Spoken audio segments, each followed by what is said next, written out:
नमस्कार प्रिय दर्शक बंधु मु अजय मिश्र स्वागत करुच्ची विधि विधान ओडिया चैनल पुणी एक नूतन अध्याय को।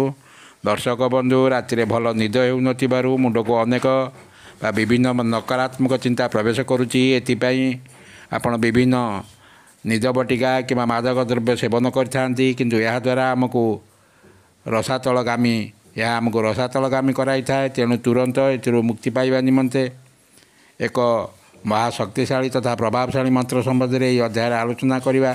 जो मंत्रर प्रयोग में केवल जो गभीर निद्रा आसी थाए ता नुहे मन में बड़ बड़ इच्छा पूर्ण होता है। मंत्रटी को जाना पूर्व कही रखी कि दर्शक बंधु यदि आप एपर्यंत मोर चैनल टी सब्सक्राइब करना दयाकोरी चैनल टी सब्सक्राइब कर दिंतु।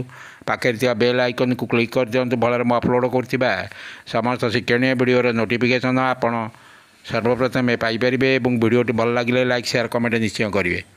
दर्शक बंधु यह प्रभु श्रीरामकर एक महाशक्तिशाली तथा प्रभावशाली मंत्र। जो मंत्र को शोवा पूर्वर गोड़ा तो मुँह धोई निज सेज उपर बसी यही मंत्र को केवल 27 थर पाठ कर दिंतु जप करंतु बा मन मध्य उच्चारण करंतु। प्रभु श्रीराम को ऊपर दृढ़ निष्ठा भक्ति एवं श्रद्धापूर्वक ये मंत्र को 27 थर पाठ कर शोई पड़तु। देखिए आपण को गभीर निद्रा आसवा सह आपणकर मन मध्य बड़ बड़ स्वप्न अति शीघ्र साकार होगा लगी जाए। दर्शक बंधु एवं आसतु जाना मंत्रटी को। मंत्रटी है ओं पद्मनाभाय नमः, ओं पद्मनाभाय नमः, ओं पद्मनाभाय नमः, ओं पद्मनाभाय नमः। रहुछि धन्यवाद, नमस्कार।